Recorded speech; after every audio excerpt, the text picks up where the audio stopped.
What's up, Bulls Nation? Peck here from CHGO Bulls. We got a live post-game show for y'all, breaking down the Bulls' 143-107 loss to the Houston Rockets.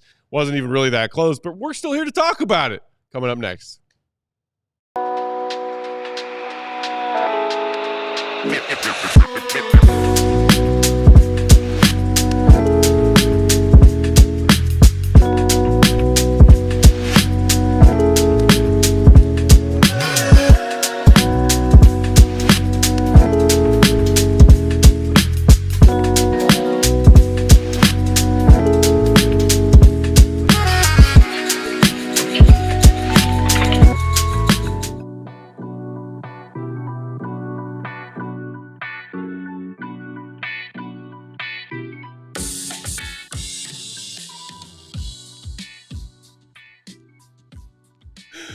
What's going on, Bulls Nation? Welcome into CHGO Bulls Postgame. Coming to you live from our studios here in West Loop, downtown Chicago. I'm Peck, Bulls_Peck. That's Big Dave waving. Bow. Me, AWL Sports. And man in the middle, Uncle Will Perdue. Full-time champ. Will_Perdue 32. Queen on the controls, the one and only Katie Duffy. That's her. Bulls lose to the Rockets 143-107, falling to 5-9 on the year. Shout out to KC for this stat I saw. 287 points allowed in the Bulls' last two games. That's a whole bunch of points. What? That's a whole bunch of points.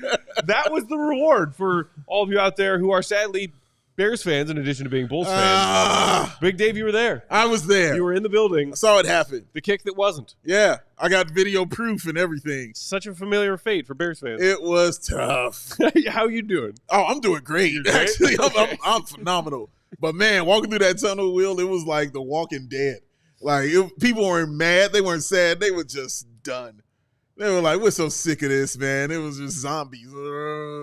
That's all you heard, man. It was sad. It was very, very sad. And then I came here expecting a Bulls beatdown, and I didn't get a beatdown. I got a destruction.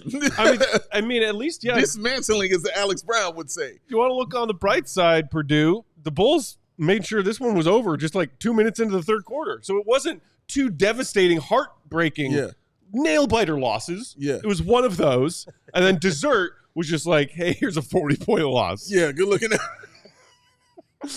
Chicago sports! Chicago! What are we doing here, Harry? We're losing a lot. Purdue, you were in the other building. You were in the Madhouse tonight, right? I mean, what jumped off the page for you? Or off the building. All right, so I want to go back to something that I said when I walked in. Okay. So because of the Bears, we didn't do a pregame show. Correct. Mm-hmm. I did a youth clinic tonight and then went to the game. Shout out. Flex. There wasn't a lot of energy in the building. But it's kind of a catch-22. Okay. I know that as a former player, at times you kind of look towards the crowd to give you some energy. Sure.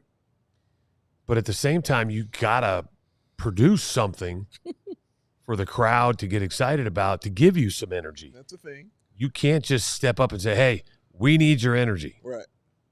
Okay, but what are we going to be energetic for? Yes. If we come out here and we provide all this energy and give you all this noise and support you, and then this is what happens, what's the purpose? Yeah. But, Matt, you said something. So I stayed till halftime, and then I worked my way over here in the third quarter. Shaking hands. And I stopped and talked to Gottlieb a little bit about the game. Flex. And I'm looking forward to him coming on later. He will be joining us. But I was curious. I said, I didn't see this coming. I know the Bulls have 5 and 7 days. But you think about the effort we saw all week. Okay. Cleveland, New York, Cleveland. Right? I'm with you. So I kind of had hoped and thought that the Bulls had kind of turned the corner from an effort standpoint. Yeah. Right? They didn't have it from the get-go, which I was surprised by because, A, you played every other day, so you should actually, as a player, have a nice little rhythm going. True. B, you had Saturday off. It wasn't the second game of a back-to-back. Yeah.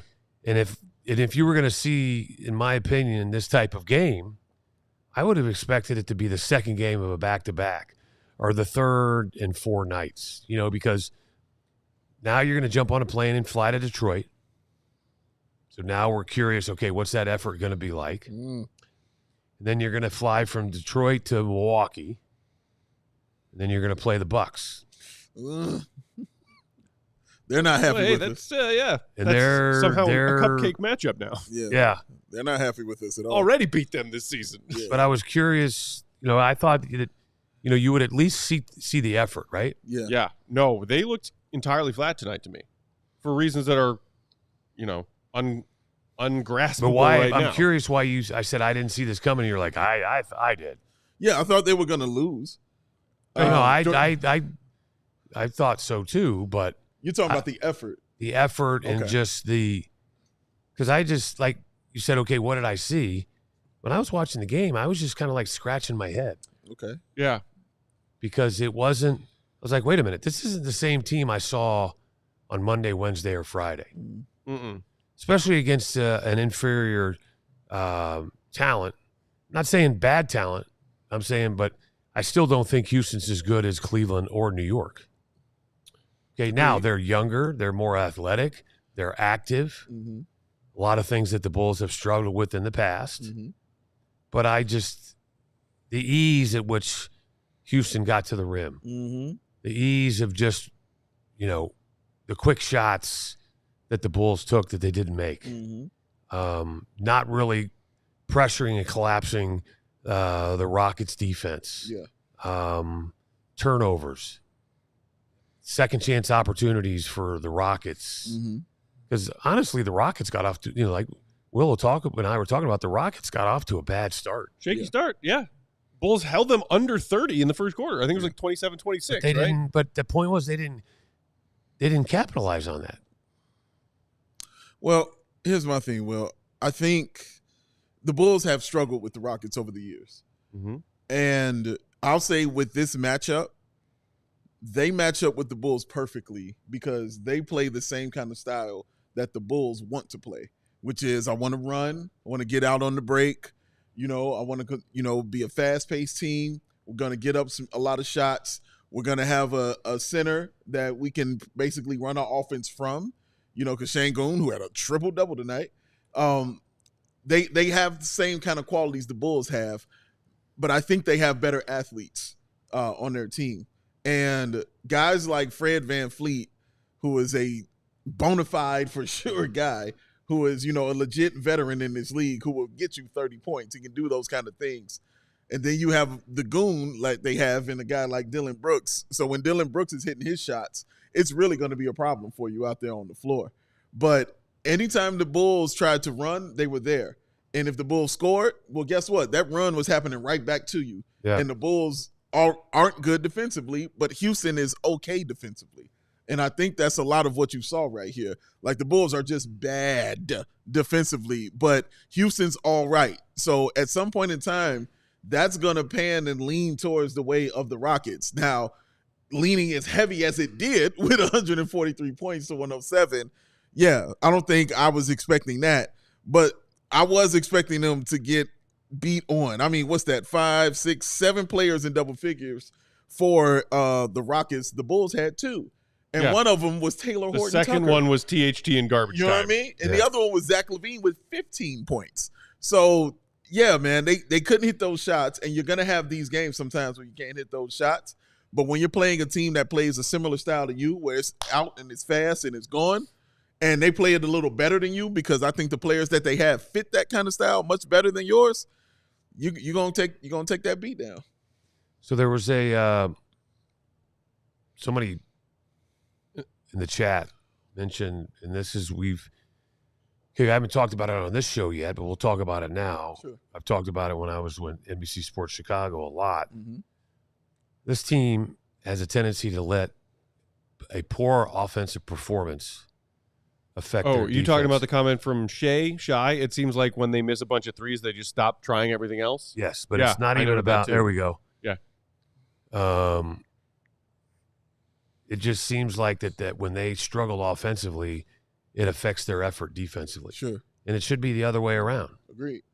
Yeah, I saw Billy was giving his guys a little bit of tough love after the game, and we'll get Goat's thoughts and hopefully he can expand on it. Of no one looking to even come close to trying to take a charge at any point with all the transition opportunities that the Rockets had, all of the attacking the basket the Rockets did. The effort was definitely not there defensively tonight. We know that they're a defensively challenged team. Long day, Law. It's okay. It's almost over. But the Bulls and Rockets were 2 field goal attempts away from one another. The Rockets took 107 shots. The Bulls took 105.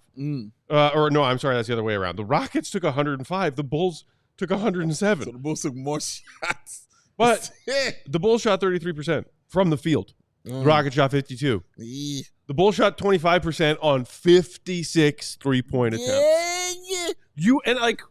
We know that these games are gonna be a part of what this season is. Yeah. This weird, wild experiment that we're doing. Playing faster and shooting more threes. Tonight, they shot a franchise record number of three-point attempts, and they only hit 25% of them. Can I also? It happens. Throw 2 big numbers out at you. Toss them out. I love big numbers. You got 4 rings. Fast break points, 32-15, Rockets. Oh. All right. I don't know if I've ever seen this before. Okay. Points in the paint. All I'm going to tell you. Dang. The Bulls had 40, and the Rockets doubled them up. Oh, my God. 80 to 40. Is that a record? That's what I'm seeing here. How do you do that? Yep. 80 to 40. I'm not even mad. That's amazing. How do you do? I was scrolling, and I'm like, this can't be right. Why would anybody want to do that? And the Rockets even gave them a break. They did not shoot the ball well from the charity stripe. Only 72% on 32 free throws for the Rockets. Wow. Whereas the Bulls managed to make 21 of their 22. But here's the other thing now. Because of Matt Peck's brilliance. Well, he had a couple breakdowns. Okay. Mental, emotional, right? You got to be specific. What kind of breakdowns are you talking about? Well, you got to be specific. Let me use another word here. Okay. Meltdown. Okay, there you go. That's about Giddey. Oh yeah. On Friday. Oh yeah. I was really in my feelings about that. Yep. Not well. But because of that, because I kind of wanted to go back and maybe possibly talk about that, but it's kind of pointless. But I did want to. You see what I did? I did want to say though, when the game first started, I watched Giddey. His effort on the defensive end was pretty good, quite honestly. Mm-hmm. And I was like, all right, he's getting over the top of screens. He's moving his feet. He's talking on defense. But the one thing I've noticed with the Bulls as a whole, because of just how quick guys are at this level, how athletic guys are at this level, the Bulls' on-ball defense is actually okay, but you're going to get beat. But what their biggest issue is the lack of help defense. Rotations are late, or they're not at all. And then if there is a rotation, the guy that's supposed to help the helper, he doesn't slide. So there's a lot of just basic breakdowns that at this level should not happen. Is that something that is fundamental, or is it something that is just plain old mental? It's both. I mean, that's something that's just pretty basic. I remember, obviously now coaching has changed. Sure. But I remember Johnny Bach dressing me down because I missed a basic rotation. Mm-hmm. And, he basically just called me every name in the book. And he's just like, listen, whether you came straight from high school or 4 years in college, that's just, you got to know that. Mm-hmm. I shouldn't have to coach you on that. That's just basic. You got to have your head on a swivel. You got to see what's going on, and you make the slide. He said, this isn't like some secret sauce, right? So there's a lot of stuff that they're doing, just in my opinion, that's very basic, that when you get to this level, you should know. It's not something that needs to be coached, but to me, it's something about just recognition alone, number one, and number two, the desire to actually do it, regardless of what your situation is. Because as we were getting ready to come on the air, it hit me, and I went back. Katie, can you possibly put the schedule up? I can try. How long ago was the Nets game? The loss of the Brooklyn Nets, I can tell you. That was back on They lost 120 to 112, and they were 3. That made them 3-3. that was November 1st, the loss to Brooklyn. So that was 2 weeks ago. 2 weeks and 2 days. Okay, so this is post-game notes because this was going in. Who was the next game? Jazz. We Who started, they also lost to. we winless. started that pregame against the Jazz talking about the Nets game, and I wrote down identity, culture, accountability. And that's kind of where we had the discussion about this team has a tendency to play to the level of their competition. I remember that. They allow their opponents to set the bar. I remember this. So I remembered this because that's why I save all my notes so we can go back and look at this stuff. Well, you know what? Let's take this break. Let's give her time to pull up the schedule. Boom, boom. And we're gonna No, we don't need it now. It's just, but I know we need. need to take a break, but let's go a little deeper on that. Oh, We will go a little Deep deeper Perdue. on that after this quick break from our words and sponsors. While we're doing that, hit the like button. Keep throwing your comments and questions and thoughts about tonight's Bulls loss to the Rockets in there in the live YouTube chats. We'll get to as many as we can coming up next. he got 4 rings. Woo!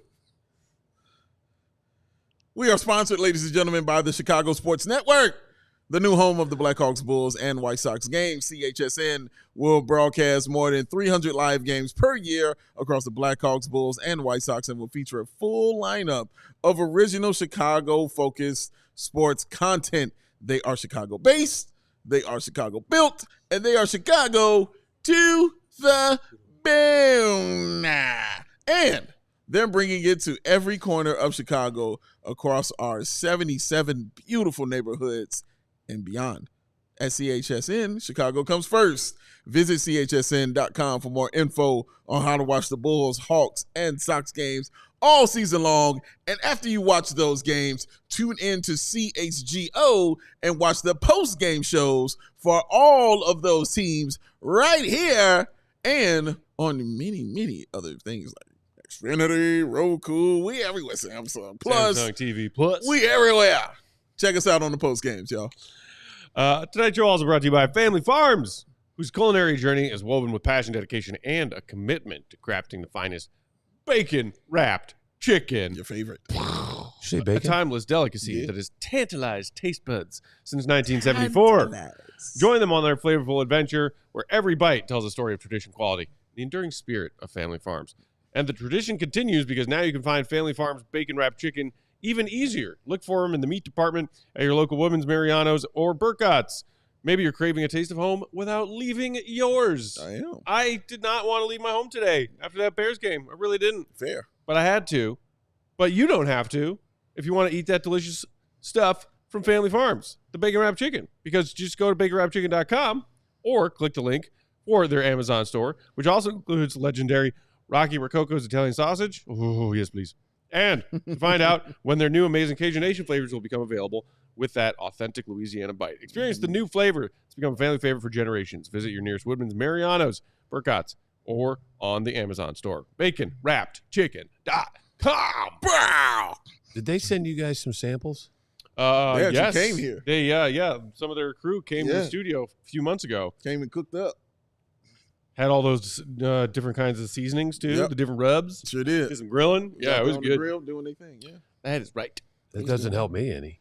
Well, what would help you? Would you like us to bring them back just for you? Yes. Actually, I'm down for that because you got 4 rings. I see somebody in the comments, D-Lasso, saying, I'm wondering, are the players even listening to Billy at this point? Somebody else in the comments Ooh. earlier was asking about, like, the Bulls pick and roll defense, and is Billy just not being listened to about how they should be trying to guard That's pick a and roll good this year? question. Vooch with his, his drop coverage defense that he's been doing a lot on pick and roll stuff. Hey, Julia. The Bulls are a team that struggles defensively, but there's effort and then there's talent. Oh, There's effort and then there's IQ on the defensive end. And we have seen them. That's what, I believe, 4 games where they've given up 135 plus points in their first 14. This defense is trash. We all feared, whatever you want to say, yeah. that it was going to be trash. Yeah. Call a spade a spade. Mhm. If you're wondering and digging for a why, is that at all attached to what you were talking about with identity, culture, purpose, Perdue? And do you think that Billy, who to his credit has had top 10 defenses with these various Bulls squads of his over the years, do you think that Billy is not being listened to, or Billy is not preaching the right things when it comes to this Bulls defense? Well, listen, I'm going to go back, first of all, to it's hard to tell you. It's hard to say because Billy does a good job of protecting his players. True. Okay? Players coach. Because I know when the media kept asking him about the drop defense, I remember that postgame, Billy was just like, we don't play the drop defense. I remember that as well. Yeah. And you're like, well, then what is he doing? Right. So what would you call Because at that time, if you're not playing the drop defense, that's what he's been doing most of the season, dropping back in the paint. Mm-hmm. That's the definition of the drop defense. Yeah. Yeah. Okay. So then if you're not playing the drop defense, you're allowing him to play the drop defense, and you're addressing it in private and he's not changing, or you're just not addressing it at all. So the one thing that I've known about since day one that Billy's been here, he's a very veteran-friendly coach. Sure. Okay? And I'm just curious. It's not a question that he would answer, but is there so much going on as far as things that they feel they need to work on that it's just hard to work on so many things at once? Okay, because, yeah, the core is pretty much the same minus DeMar. Okay. And Caruso. Correct. But it's just, that's where we talked about, okay, now that these guys are gone, who's the leader? Because sometimes, remember, it's like you just mentioned, Matt, identity, culture, accountability. I know Billy talks about it. I know Billy addresses it. But why is it not taking hold? Why is it not being adhered to? Well, and tonight, look, is kind of just fluky. They got down big because they weren't shooting the ball well in the first half. The Rockets start the second half on a 9-0 run. Game's over. Game over. And then basically anything else that you're trying to pull from this game after that early third quarter Rockets run, Billy had Torrey Craig and Javon out there for like the middle chunk of the third quarter. And then, the white flags come out. You got Duarte getting minutes. In the third. But they already had 100 in the third. By that time, it's over. So, when you talk about these games where they're giving up a zillion points, and is it effort or is it execution? I think tonight it was both, for sure. I did not see a whole lot of effort from this squad tonight. But we've also seen games where the Bulls do show effort on defense and still give up 125 plus points because they are not a good defensive team. But to your point just a minute ago, Will, of like, is it too many things that you're trying to address, too many things that you're trying to instill or install even, offensive scheme, defensive scheme? They are clearly putting an emphasis on playing a completely different brand of offensive basketball in these first 15 games. I personally, as a Bulls fan, have no problem with that being the focus. Can we join the 21st century of NBA basketball, Bulls? Thanks. Finally. A little late, but here we are. And I think you're going to have nights where you don't shoot the ball well. Your defense is sort of an afterthought. Maybe it's too harsh to say afterthought, but you don't shoot well. And then when the shots aren't falling, other details slip through the cracks and you get blown out. Yeah. They took an ass whooping. I mean, it's hard for me to put my finger on any of it, Will, because at one point, it was close, and then you just saw the Rockets get hot, and you saw them just hitting all their threes, and then combining that with the flaws the Bulls already have, which is that defense. Like, you would see them get the ball and just run out. The Rockets just run out and run like it was a fast break, like every time, and they're inbounding the ball and running a play, and it looked like a fast break on several occasions. So I haven't seen the Bulls do this yet. So I guess that's why I was interested in hearing the answer to the question are they listening to Billy or not? Because my personal opinion is, yes, they are still listening to him because I haven't seen them play like this. This is my very first time seeing this kind of game from the Bulls this season. Every other game, it has just been effort. And they either won it or they lost it. Some of them have been very close and they lost. Some of them have been very close and they won. Some of them, they came back from blowouts. Even when they were down 20, Matt, I was like, well, we watched the Bulls come back from 20 several times this season. So we'll see if they could do it. And they just didn't have it tonight. Maybe just a night where you just simply don't have it. And those things can happen. You do have those nights. Yeah. There's no doubt about it. But that's where now, because sometimes, mentally you know exactly what you need to do, and your body just says, not happening. But all across the board, that was the thing that kind of surprised me, because usually there's one or two guys that stand out. Okay. And I know that, a lot of times Dalen Terry's that guy. Yeah. But the only issue I have with that is that, and you got to give Dalen some credit because he was trying, but he tried to do too much. And that kind of, unfortunately, poured gasoline on the fire when it came to, turnovers, bad shots, bad passes. But it was just when I was talking to Will, usually maybe he doesn't want to come on the post-game show. Oh, no, he'll be good. Coach like, you know what, I'm done. But tough Bears game, tough this, I'm out. But usually you don't see it all across the board. Yeah. Everybody's struggling like that.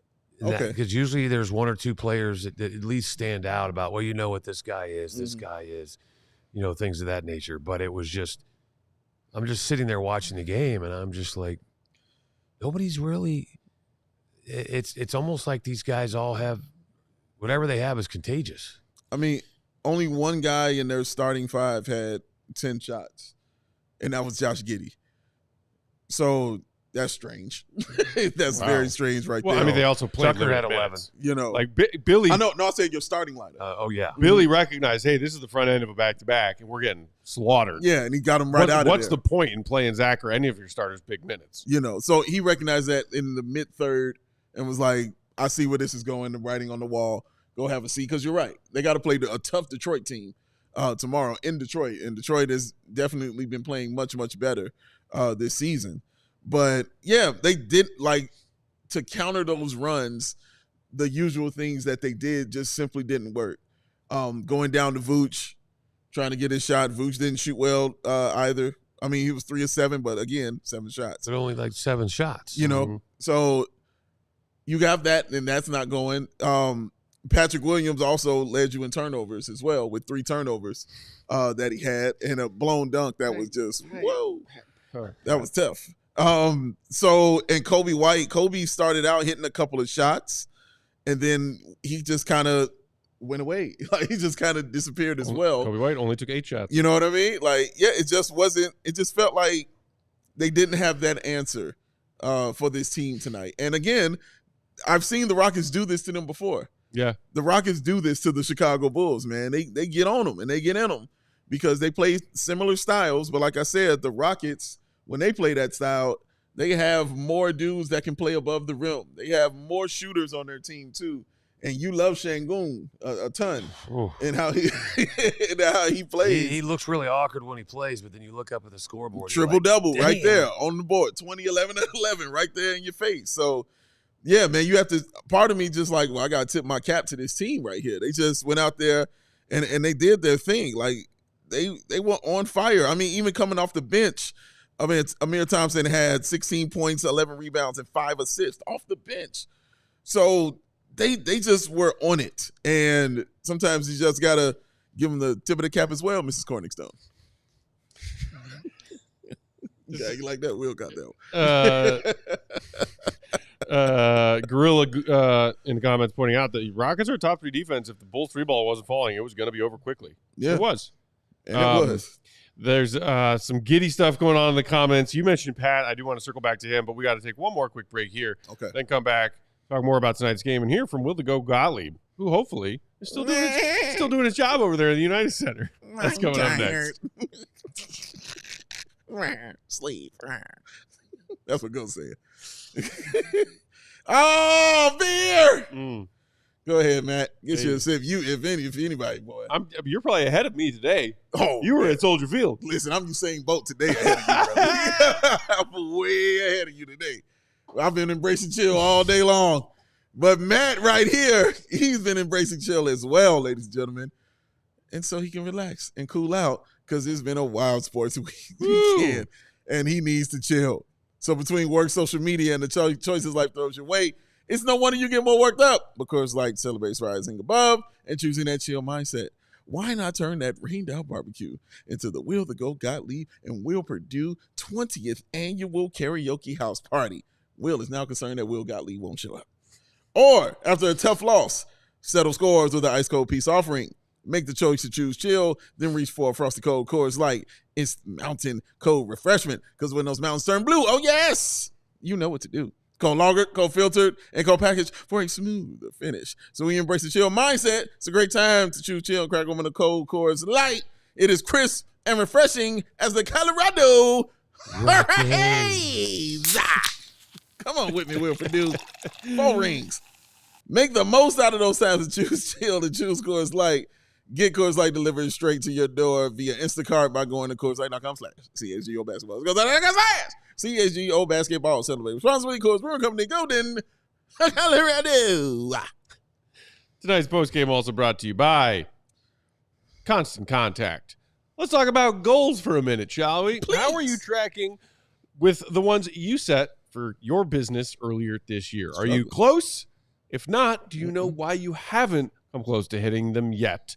You have year-end goals, and Constant Contact has what it takes to help you meet them and meet them faster. No matter how experienced you are with digital marketing, Constant Contact has the tools to make your marketing run smoother. Nice. Sell more, raise more, and build more genuine relationships with your audience with Constant Contact's suite of digital marketing tools, all made to fast-track your success. You no longer need to struggle with expensive, slow, and unmeasurable approaches to marketing your business.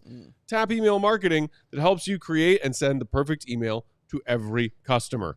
Own the smartphone by adding texting to your marketing strategy. Connect with over 2 billion people on social media with an all-in-one tool for posting and sharing. Get all the automation, integration, and reporting tools that get your marketing running seamlessly and sell more online in less time with Constant Contact's powerful e-commerce tools. Join the thousands of businesses and millions of people who trust Constant Contact with their marketing success. It's time to put the go in your 2024 business goals with email, social, SMS, and customized marketing campaigns built for you in just a few easy clicks. Ready, set, go to ConstantContact.com/AllCity to start your free trial today. Nice. That's ConstantContact.com/AllCity for your free trial. Free.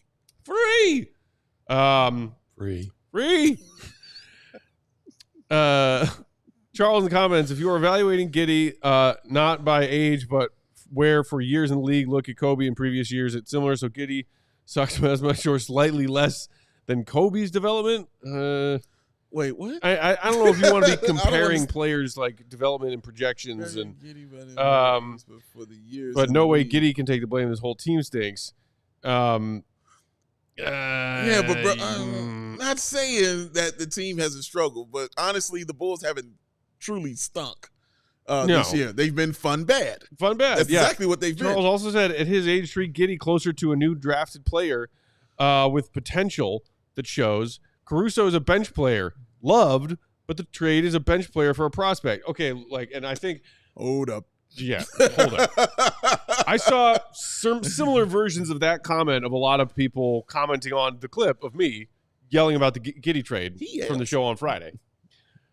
Caruso is gone. That's fine. It's not about would you rather have Alex Caruso or Josh Giddey for this season and moving forward with the Bulls. It's does Josh Giddey make your team better? The trade is what it is. It's over. The Bulls lost it officially. I don't want to hear anyone else say otherwise. The Bulls lost that trade. They're really great at doing that, losing trades. It's not about Caruso anymore. He's gone. It's about whether or not Josh Giddey makes his team better. And right now, According to your coach and according to the box score, he does not. That's the issue that we're facing. And people say, well, he's young, he's developing. Maybe he's best served as a bench player. I think somebody in the comments tonight suggested that. It's a can of worms. And I think our guy Rob said that AK and Eversley have not done Billy any favors. You'll have to be more specific because you're correct in a million different ways that this front office has not done this head coach any favors. But and Perdue, I know you're a Giddey guy. I know that you really like what you've seen from him. But what I see offensively, in a team of guys who are not known for their defensive acumen, he sticks out like a sore thumb. That's never good. And he can say, I'm going to try and get better on that end of the floor. Billy Donovan can say all the encouraging players coach kind of things he can say. But if you're talking about signing that guy to a multi-year deal where he's making starting point guard money, this ain't it. This ain't it. And Will, wanted to see, Katie, you pull up what South Garcon was saying to Will. I'm only bringing it up because he said it to Will twice. So I'm like, well, he must want Will to answer this question here because he brought it up 2 times. I'm sorry, what is Will watching? Giddey is lazy and slow-footed and unathletic. It makes clear sense why he was unplayable on a championship team. They are not a championship team.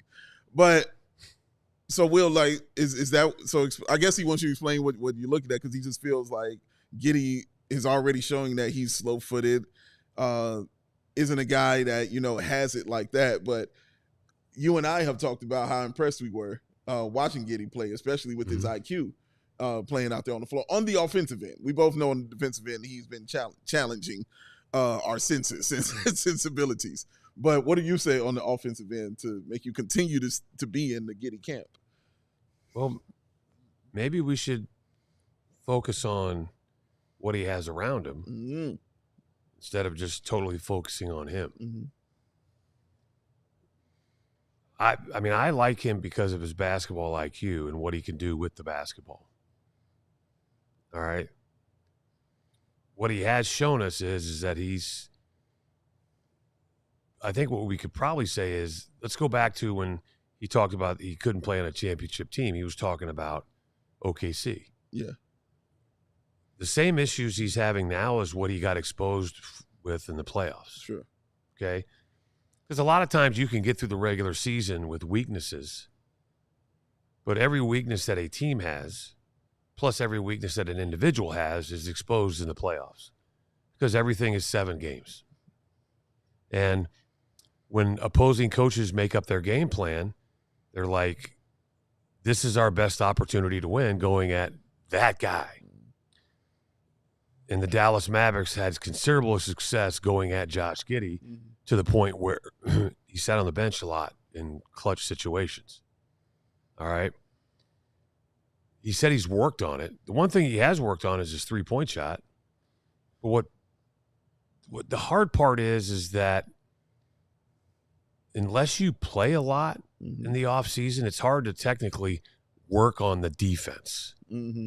Because it's not just, okay, I'm going to go out there and do a lot of footwork drills and I'm going to do a lot of sliding drills and I'm going to get quicker. That's part of the equation. But you got to work on technique. You got to work on live ball situations. You got to work on rotations. And that comes from playing a lot. Yes, sir. Now, he played this summer, but he also got hurt. But some guys, it's never going to catch on. Now, here's the other thing. We have to start asking ourselves, is he a good fit for this team? And some nights it looks at it and you go, yeah, he's a good fit. And some nights you're like, he's not a good fit.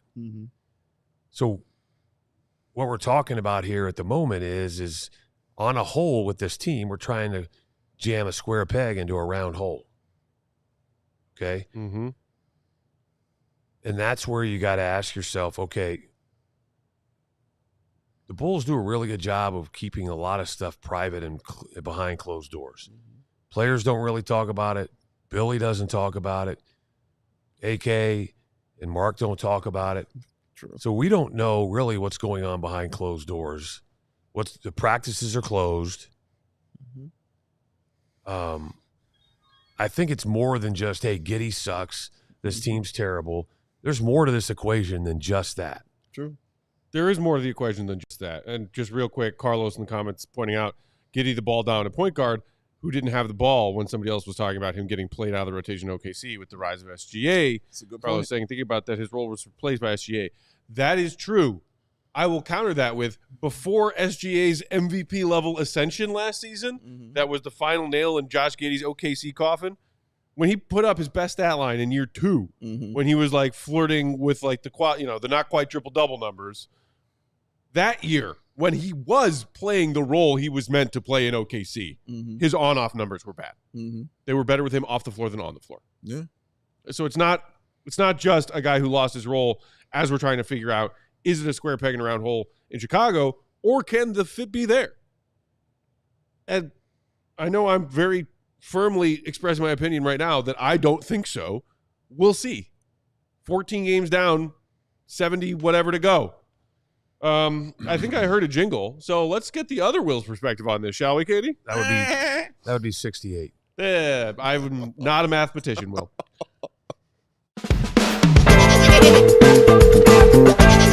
That's where he's the GOAT! The GOAT! Only 68. Joining us on the Go Talk hotline. Man. Is he there? Is he at work? There he is. There he is. Perfectly coiffed as always. Our Bulls guy, Will_Gottlieb, the GOAT. Wow. Ugly night. No defense. 143 surrendered. What was Billy Donovan's thesis in his post-game comments after this one, GOAT? Well, I can get to Billy in a second, but I want to start with Coby, who just kind of went off a little bit in the locker room here. Ooh. Yes, please do. And he just said this was an embarrassment. It was a disservice to the fan base and to the organization. We got to take a stance. Giving up 140 plus is unacceptable. It's embarrassing. It's a disservice to the organization and the fan base. So he was pretty hot afterwards. I think that was kind of the sentiment from everybody. And look, it's one thing to like give up 140 if you're playing against like an incredible offensive team. You don't want to get into a habit of it, but we just saw this with the Cavs, where they were just a much better team and they kind of ran up the score at the end and got there. This was not one of those games. This was a game where, taking Billy and Coby and Zach's line, it was like a compete thing. It was an effort thing. It was, they got to take a stance and defensively get themselves to be able to keep guys in front of them because they're just giving up runways to the rim. And I think the big thing for the Bulls this game, what Billy said was like them missing shots. And, they shot, 14 of 56 on threes. So franchise record for 3-point attempts per game. And, when those don't go in, it's very tough to make a living and you have to find other ways. But I think what happened tonight was that they let it seep into their confidence, into their defensive compete level. And it just wasn't good enough. And that's how you unravel and give up 143. And so clearly they were not happy about it. It was kind of a somber, not very happy locker room in there. But I mean, they wanted to send the message that this is not good enough. And I think Coby did. Yeah. Coby. Yeah. Shout out to Coby. That's a leader. Will, we were discussing Josh Giddey and how he kind of played tonight, which obviously wasn't good. Has anything you've seen since these past 5 games for Josh Giddey, where he's been not playing in the fourth quarter or Billy taking him out in the second half where he has games like this, has any of this swayed your opinion of Josh Giddey, or is this kind of what you kind of feel his season is going to kind of be like, going through ebbs and flows, as you like to say, or ups and downs and things like that, but still being a solid basketball player? Yeah, I mean, it's hard to take too much away from this game from any one individual. I mean, it just got out of hand so quickly. They were competitive for the first quarter, and then like midway through the second quarter, Ben Vliet just kind of went crazy, and they built up a 15-point lead, and then they gave up 10 straight to open the third quarter, and it was just kind of over from there. So I don't want to sit here and say like this is the game that I expected from whatever. It's just like there's not enough here to really take anything away other than I think the effort level, which is something that I typically don't consider when I'm evaluating because I just feel like that should be a given at the NBA level. You come in and like everybody's effort is on the same place. It's who has more talent and who out executes who. But for the Bulls, I think they would even tell you tonight. I mean, they just did that was not the case. So to me, I just don't know how much I can really take away from Giddey's performance. Obviously, last game we talked about it and it was not good. I think Billy talked about this a little bit pregame. Like I think there's an effort and like a desire and a confidence level that you have to have from within, that like the coaching staff can't make Giddey a confident shooter or can't make him a confident defender. He's got to do that on his own. They can put him in positions to succeed. And I think Billy would say that he needs to do a better job of that. And his teammates do too. Like they need to be calling out coverages right. They need to be executing where they're filling gaps. And you know, when Billy was explaining, when two guys come together into a pick and roll action, there's got to be communication. If one person does do it right and the other one doesn't, it's not going to work. If the first person does it wrong, but the second person does right, it's not going to work. It has to be both. And so I think they need to be better there. But to me, it's just, you know, Giddey has his flaws. Those flaws are things that we've talked about all summer long. There are reasons why I think we all had concerns about this trade right when it happened. And he hasn't done anything to like absolve me of those concerns, right? Like I still feel like the shooting is an issue, even though he's shooting the ball well. It's because I think teams are leaving him open, and credit to him for making them. He's going to have to continue to do that in order to change. And I would say the same thing defensively. You know, he needs to be able to get to a point where he's not easy to pick on. And I think that comes from him and also the team as a whole. Like this is not a problem that just Josh is having right now. It's a problem that the whole team is having. Billy said after the game, I think they shot 32 shots at the rim tonight. The Rockets did. And that's just way too many. So it starts at the point of attack.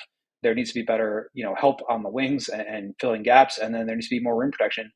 But that's just kind of the reality of this roster, is that they're not really built that way. And so I think that's going to be a challenge. But look, I think we're going to have plenty of time to talk about Giddey. I feel like he didn't play well. Nobody really played well tonight. And I don't want to put any more credit or blame on any one person, because I think that was just kind of a not really, you know, not useful criticism at this point, given just that whole complete team effort tonight.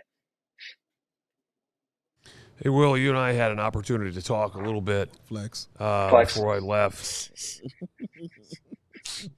Tell you guys where you can stick that flex. But Oh, man. But I mentioned, and we hadn't gotten to it yet, so I'm glad we'll talk about it now, about in that lineup he had. Because one of the things I keep talking about is I want to see Coby take that next level. And that next level to me is the leadership aspect. And they had that lineup in of Io, Coby, Matt, what did I? It was Io, Coby, Jalen Smith, Julian and Phillips. Dalen, I think. Yes. Yeah. The kids. And that's the kids. But that's where I feel like is a golden opportunity for Coby to really step up and take that leadership role, because that was the group that kind of just struggled to close out the third. And I kind of felt like that's where the game was sealed before the base total collapse in the fourth. But you get an opportunity to watch Coby play all the time. You're at practice. You see what these guys talk about. I feel like Coby has that in him. But I want to ask you, do you, from when you talked to him and you saw, the way he talked tonight, do you feel like he has the ability to be that guy, to be the leader, to be the head of the snake, but also the guy that holds everybody else accountable? Yeah, it's an interesting question. I think I see, more of it than most people probably do just being around, but I only see such a small fraction of it that it's hard to really say. But what I will say is that Coby's leadership over the past year has really impressed me. I think he's taken real strides there.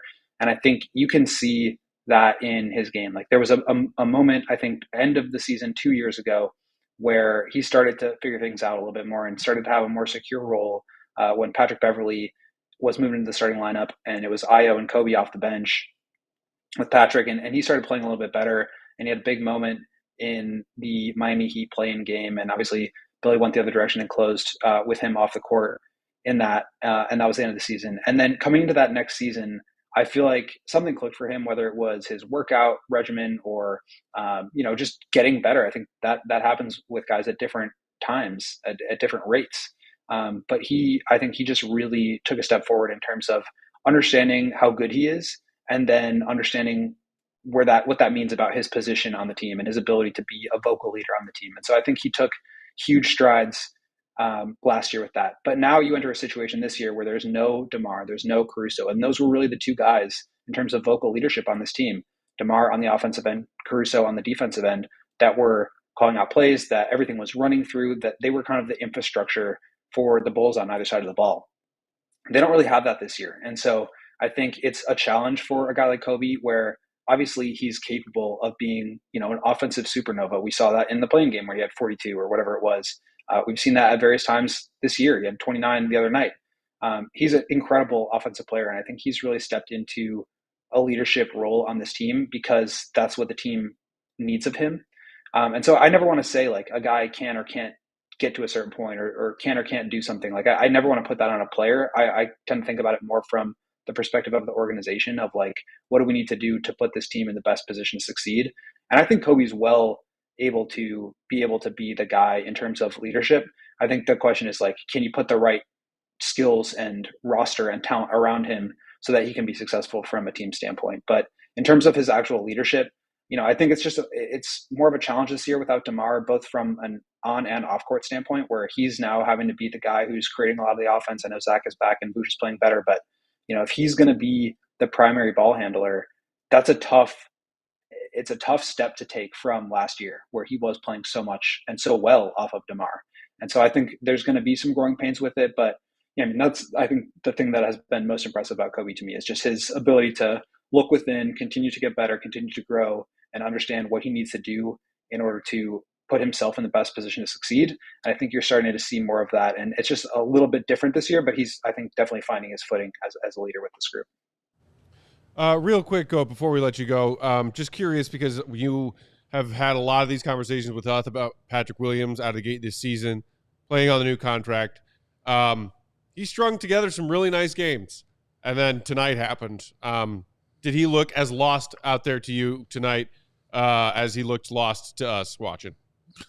Yeah, not a great game for Pat.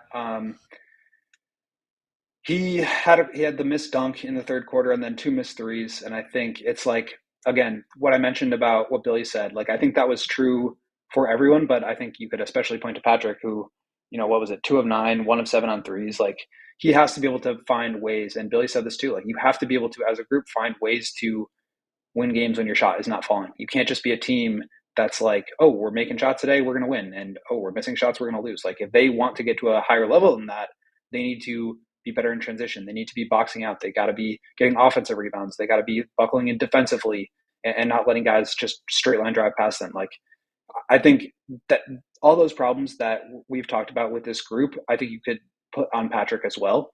Not to say that he's the only one, but like, I think all that stuff is true about Patrick. He needs to find ways to contribute when his shot's not falling. And that's what I meant when I said, can we get to 10 points without threes in a game? And like, it was, can you rebound? Can you find other ways to get to the rim? Get to the foul line? Like, what else can you do as a group or as an individual to be able to put your team in a better position to win if your shot isn't falling? And tonight, that just wasn't the case up and down the roster. So again, nothing to any specific player, but I think that was just not a good showing from the whole group. And it's hard to really say like, okay, the Pat stuff is all, those 3 games are out the window now because he played bad this game. Like, there's going to be some ups and downs, and I think he'll be better, but certainly not a good game from him or anybody. So, Will, I'm interested, and let me say something to compliment all you guys first and foremost. I think what you guys do is underappreciated first and foremost. But I'm going to put Will on a pedestal here. He's the GOAT. Why wouldn't you with that hair? He's the GOAT. It has nothing to do with the hair, asshole. Damn. Damn.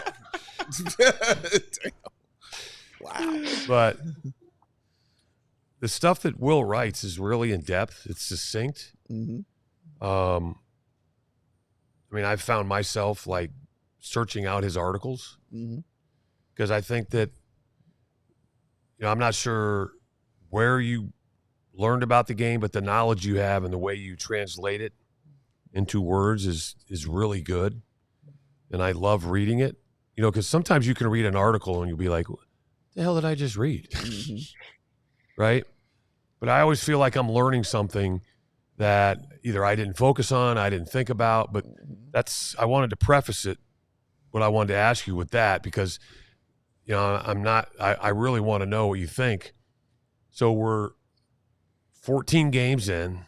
They're 5-9. So far, because, teams basically take the season and divide it up into 5-game blocks, right? So technically now we've seen 3 blocks of games. What would you say the identity or who is this team? Or because we've seen so many versions already, do we really know? Well, first of all, I mean, that just is super nice of you to say. I really appreciate that. And it means a lot coming from, obviously, an NBA champion and somebody who knows the game better than anybody else in the world. So I really appreciate that. But in terms of their identity, I think it's so tough when you want to be like a 3-point shooting team, because the result of make or miss, I think, can impact that more than it would if you were a team like they were last year, where it was like a little bit more isolation heavy, a little bit more, mid-range focus. It feels like on nights where you're making shots, you're a good offensive team. You're a high powered, a high octane, whatever adjectives you want to use, all that stuff's working for you, and the game is working. And if it's not, then you run into a game like tonight where it just feels like you're kind of lacking that identity a little bit. And I think what needs to happen is they need to find another level defensively. We all talked about how we thought this team was going to be shorthanded defensively this year, right? I mean, they just don't have the personnel to really get to that super high level. But I mean, I think what Coby was trying to say, and what I agree with, is like, okay, maybe you're not going to be a great defensive team. Maybe you're not going to be an elite defensive team, but you can at least be passable. You can get to a point where you aren't just like giving up wide open layups. And I think that is the part where you have to form an identity on the defensive end. And we've seen moments where they look really good. They're forcing steals, they're getting out in transition, and everything's working. But if the game does slow down, or if you're not able to get into your offense, why does your defensive identity go out the window? And I think that's something that this team kind of needs to look at themselves in the mirror and figure out, and just get to a higher level. I mean, again, I feel like I always kind of dismiss effort and care factor, because at the NBA level, or when you get to the playoffs, it's like everybody's got to be at that, and what separates you from there. But I do think that here we go with the lights again. I do think that this team just needs to.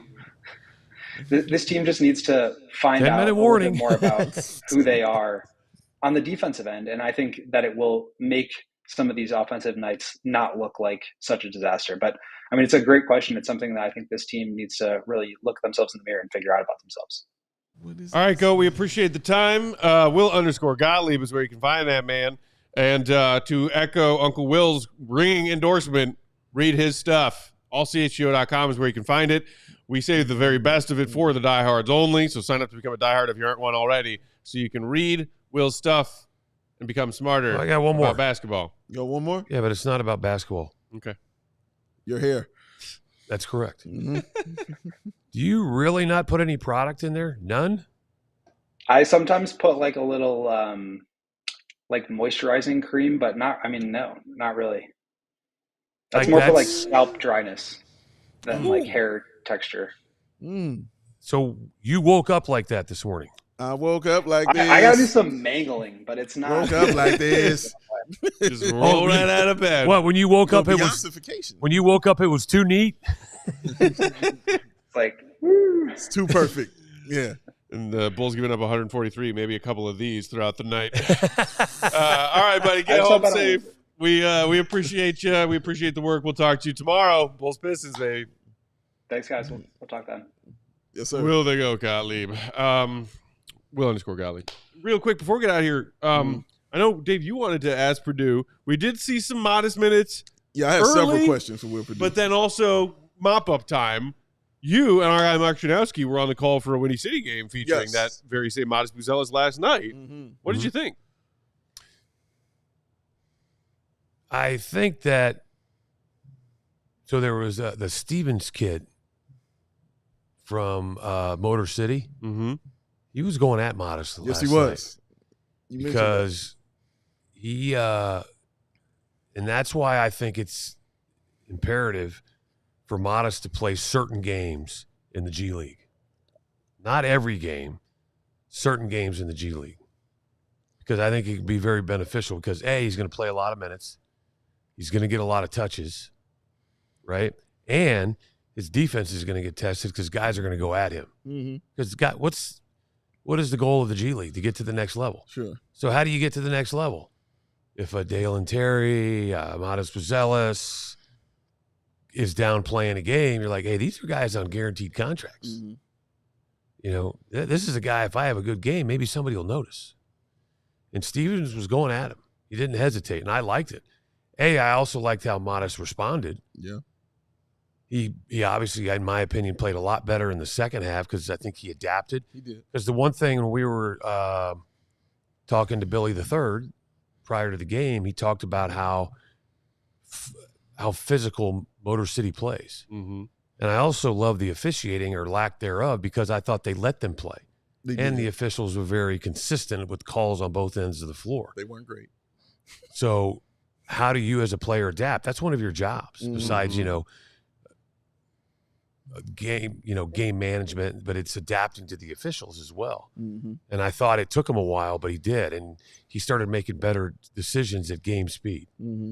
But now you even take another step in talent because I actually thought he played well against Cleveland on Friday. Yeah, he did. Hit 3 threes. 3 threes, sure did. Right? But the biggest thing I took away from Modest was the post-game interview. Yes. Because I loved what he talked about when I asked him about, what did he really need to work on coming in? And now that they've played, he's played at both places, what does he feel like he still needs to work on? And he was very humble in the fact that, the three's coming, which it is. I think, working with, the assistant coaches and Peter Patton's crew has paid benefits. All the assistants, I mean, he literally had every single assistant working with him prior to the Windy City Bulls game as far as trying to get him up to speed, but working on some things, individually with him. Sure.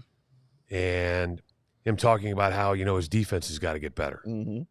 Of course, we see tonight, but I thought he's very humble.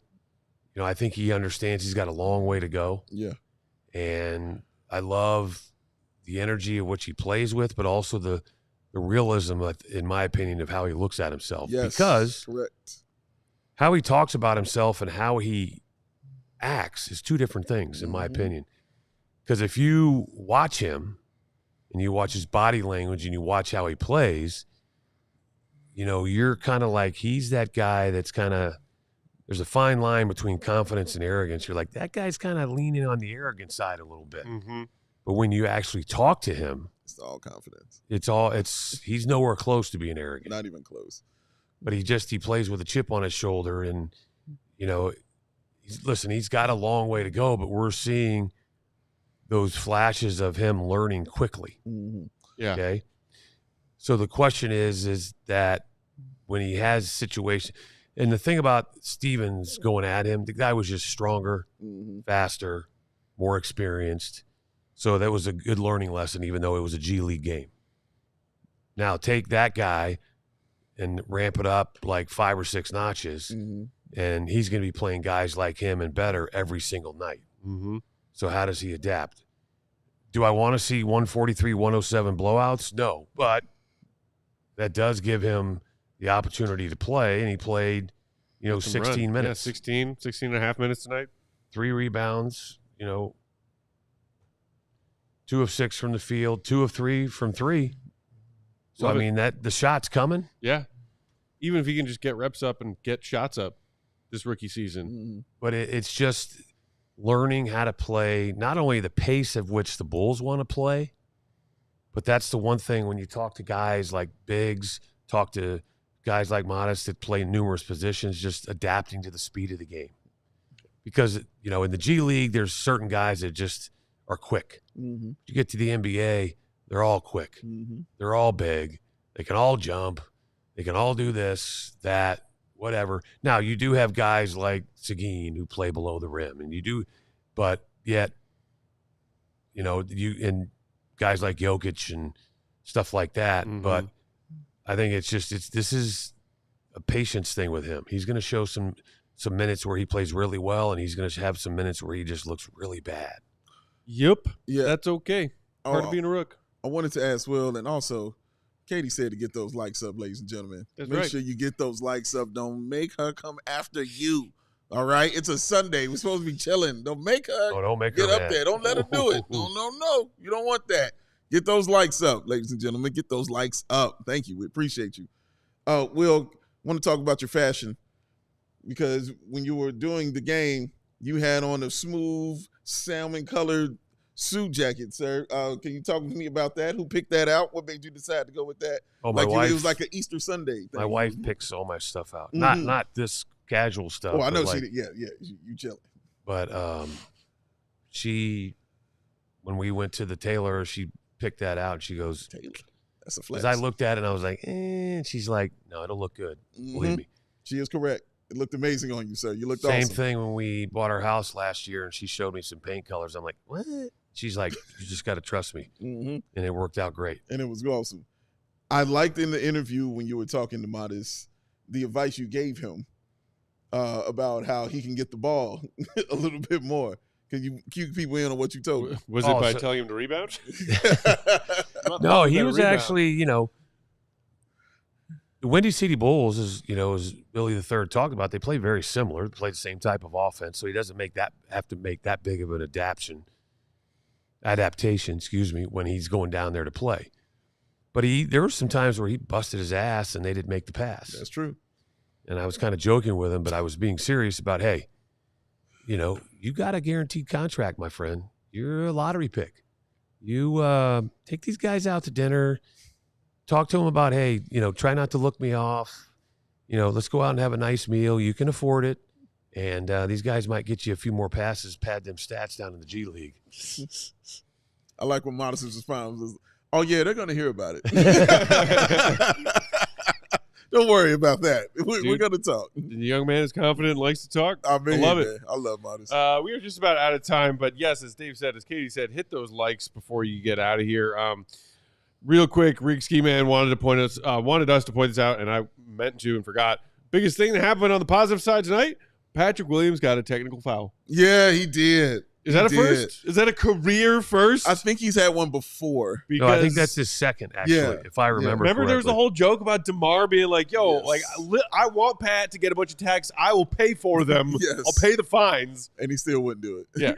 But, hey, Pat got a tech tonight. So at least huzzah. At least there's that. There you go. We also got a couple of super chats that we got to shout out.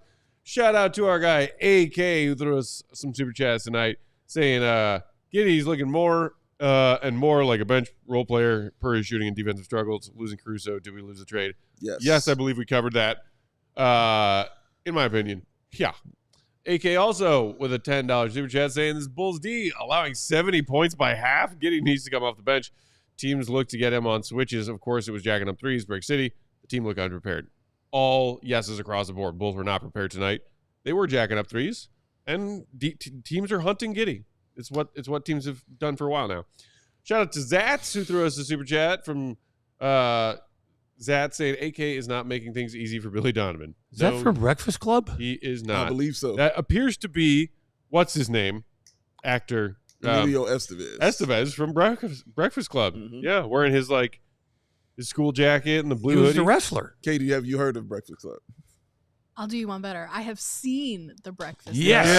Yay! Faith in the youth restored. Molly Ringwald. Partially. Mess with the bull, get the horns, young man. Yeah, that's right. He did do that. Then he's got the toilet thing hanging from the back of his pants. Oh man. The principal from Breakfast Club. Great stuff. So, Mr. Peck, I have a question. Okay. This is for both of you. Okay. My name is David.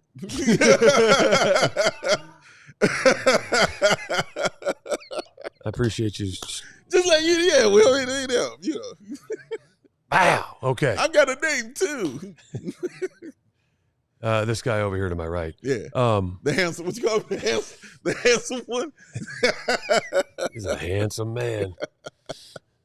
I feel secure in my As you should. As you should. And you tell no lies. How will you guys, because I know You were at the game. I was flex.